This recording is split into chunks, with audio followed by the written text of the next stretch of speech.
بسم اللہ الرحمن الرحیم۔ یہ ریڈیو قطر ہے۔ اب آپ محمود احمد سے خبریں سنیے۔ ابتدا میں پیش خدمت ہیں اہم خبروں کی سرخیاں۔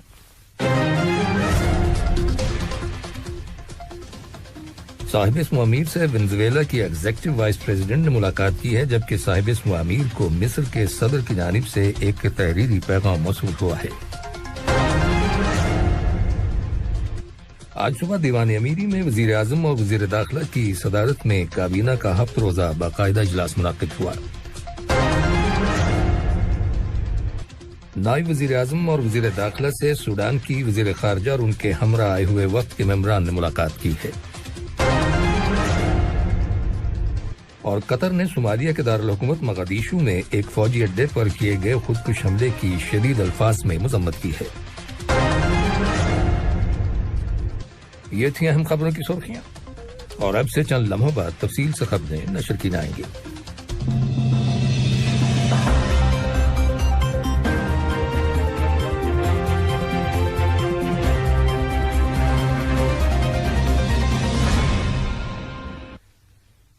لیجیے اب آپ تفصیل سے خبریں سنیے۔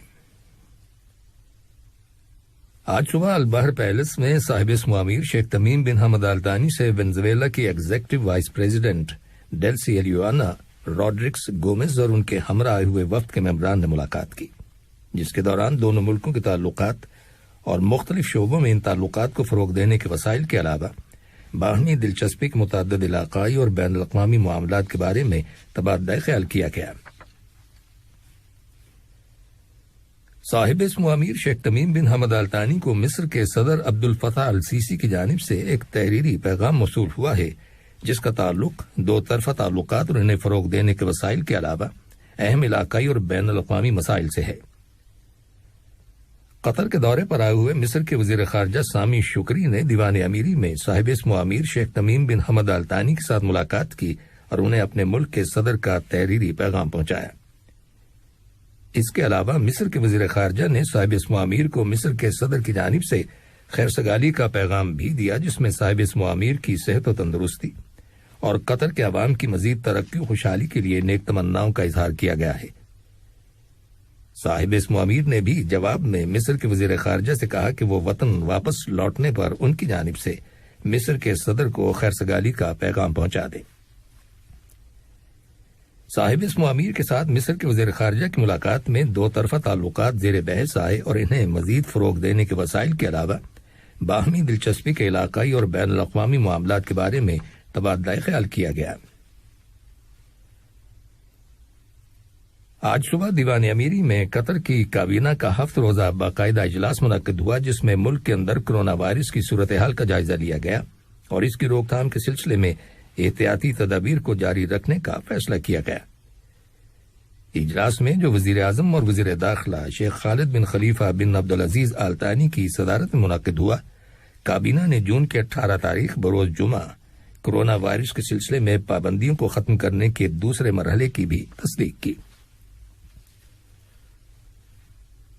آج وزیر اعظم اور وزیر داخلہ شیخ خالد بن خلیفہ بن عبدالعزیز آل ثانی سے سوڈان کی وزیر خارجہ مریم الصادق المہدی اور ان کے ہمراہ قطر کے دورے پر آئے ہوئے وفد کے ممبران نے ملاقات کی۔ ملاقات کے دوران دونوں ملکوں کے تعلقات اور انہیں فروغ دینے کے وسائل کے علاوہ باہمی دلچسپی کے متعدد معاملات کے بارے میں غور و خوض کیا گیا۔ نائب وزیر اعظم اور وزیر خارجہ شیخ محمد بن عبد الرحمن آل ثانی سے قطر کے دورے پر آئی ہوئی لیبیا کی وزیر خارجہ نجلہ منغوش نے ملاقات کی ہے، جس میں دونوں ملکوں کے تعلقات زیر بحث آئے۔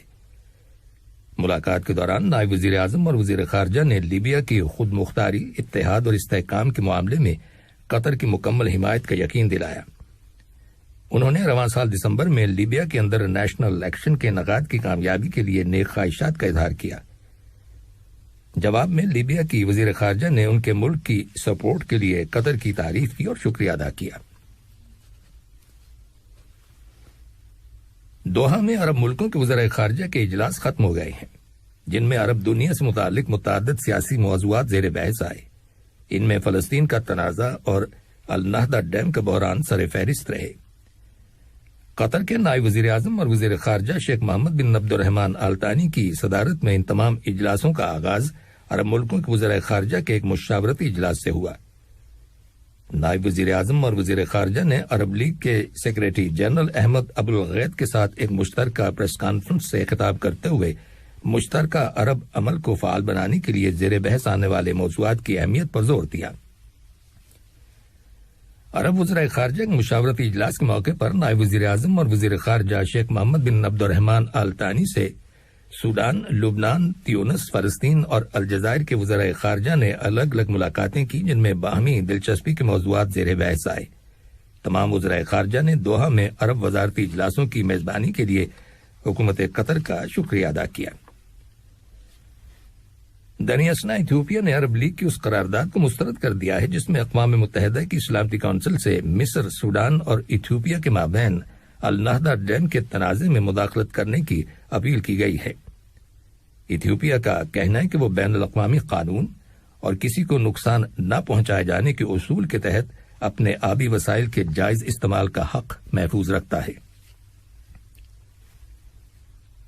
یہ خبریں ریڈیو قطر سے نشر کی جا رہی ہیں۔ قطر نے صومالیہ کے دارالحکومت مغادیشو میں ایک فوجی اڈے پر کیے گئے خودکش حملے کی شدید الفاظ میں مذمت کی ہے۔ وزارت خارجہ کی جانب سے ایک بیان جاری کیا گیا ہے جس میں حکومت کے اس موقف کا اعادہ کیا گیا ہے کہ قطر دہشت گردی، تشدد اور ہر قسم کی مجرمانہ کارروائیوں کو مسترد کرتا ہے، خواہ ان کی وجوہات اور مقاصد کچھ بھی کیوں نہ ہوں۔ واضح ہے کہ اس حملے میں کم از کم 15 افراد ہلاک اور درجنوں دیگر زخمی ہو گئے۔ شہر کے مدینہ ہاسپٹل کے باہر لوگ اپنے لاپتہ عزیز و اقارب کو تلاش کرنے کے لیے جمع تھے۔ قطر کی متعلقہ اتھارٹیز نے 7 افراد کو حراست میں لینے کے بعد انہیں پبلک پراسیکیوشن کے حوالے کر دیا ہے۔ ان افراد نے ہوم کوارنٹین پالیسی کی خلاف ورزی کی تھی۔ وزارت صحت نے ایک مرتبہ پھر متعلقہ لوگوں سے کہا ہے کہ وہ خود اپنے اور کمیونٹی کے افراد کے تحفظ کے لیے ہوم کوارنٹین کے قوانین کی سختی سے پابندی کریں۔ اسرائیل کے جنگی ہوائی جہازوں نے آج صبح غزہ پر پھر فضائی حملے کیے ہیں۔ اسرائیل کا کہنا ہے کہ یہ کارروائی فلسطینی علاقے سے آتش گیر غبارے چھوڑے جانے کے رد عمل کے طور پر حماس گروپ کے خلاف کی گئی ہے۔ یاد رہے کہ گزشتہ ماہ اسرائیل اور فلسطینی مزاحمتی تحریک حماس کے درمیان 11 روز تک جاری رہنے والی لڑائی کے بعد فریقین مصر کی ثالثی کے نتیجے میں ہونے والی جنگ بندی پر راضی ہو گئے تھے، جس کے بعد اسرائیل کی جانب سے یہ جنگ بندی کی پہلی خلاف ورزی کی گئی ہے۔ اسرائیلی طیاروں کی بمباری سے ہونے والے جانی اور مالی نقصانات کی فوری اطلاعات موصول نہیں ہوئی۔ واضح ہے کہ کشیدگی میں اضافہ اس وقت ہوا جب کل سینکڑوں کی تعداد میں اسرائیلی قوم پرستوں نے مشرقی بیت المقدس میں جلوس نکالا۔ اس جلوس سے پہلے حماس نے خبردار کیا تھا کہ وہ رد عمل کا مظاہرہ کرے گی۔ چنانچہ جوابی کارروائی کے طور پر غزہ کے فلسطینیوں نے آتشیں غبارے چھوڑے جو جنوبی اسرائیل میں کم از کم 10 مقامات پر آگ لگنے کی وجہ بنے۔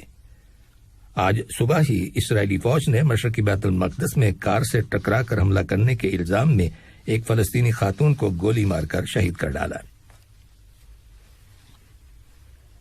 صحت کے عالمی ادارے WHO کے ڈائریکٹر جنرل ٹیڈرس ایڈہینم نے کہا ہے کہ گزشتہ 7 ہفتوں سے کرونا وائرس کے نئے کیسز کی تعداد میں مسلسل کمی واقع ہو رہی ہے، جو یقینی طور پر ایک خوش آئند خبر ہے، لیکن افریقہ کے اندر یہ وائرس تیزی سے پھیل رہا ہے اور وہاں ہلاکتوں میں اضافہ ہو رہا ہے۔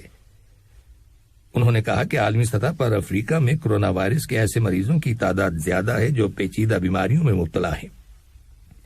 ان کے بقول عالمی سطح پر کرونا ویکسینز کی تقسیم اتنی تیزی سے نہیں ہو رہی جتنی تیزی سے یہ وائرس پھیل رہا ہے۔ امریکہ کے صدر جو بائیڈن نے کہا ہے کہ وہ اپنے روس کے ہم منصب ولادیمیر پوٹن کے ساتھ مذاکرات کے لیے تیار ہیں۔ دونوں سربراہوں کی ملاقات آج جنیوا میں ہو رہی ہے۔ مبصرین کا خیال ہے کہ یہ مذاکرات کافی سخت ہوں گے، جن میں دونوں صدور کے معاونین بھی شرکت کریں گے۔ واشنگٹن اور ماسکو حکومتیں دونوں یہ تسلیم کرتی ہیں کہ ان کے تعلقات اس وقت تاریخ کی کم ترین سطح پر ہیں۔ اس سے قبل روس کے صدر ولادیمیر پوٹن نے ایک بیان میں کہا تھا کہ وہ امریکی صدر کے ساتھ 2 طرفہ تعلقات پر بات چیت کے لیے تیار ہیں۔ انہوں نے کہا کہ حالیہ برسوں میں ہمارے تعلقات نچلی ترین سطح تک خراب ہو چکے ہیں، تاہم مذاکرات میں باہمی دلچسپی کے معاملات کو زیادہ مؤثر طریقے سے حل کیا جا سکتا ہے۔ اور بھوٹان کے پہاڑی علاقے میں شدید مانسون بارشوں کی وجہ سے سیلاب آ جانے کے نتیجے میں 10 افراد ہلاک اور 5 زخمی ہو جانے کی خبر ملی ہے۔ پڑوسی ملک نیپال میں بھی سیلاب کی وجہ سے کم از کم 3 افراد ہلاک ہو گئے، جبکہ 7 افراد لاپتہ ہیں۔ ان دونوں ممالک میں گزشتہ 3 دنوں سے شدید بارشوں کا سلسلہ جاری ہے۔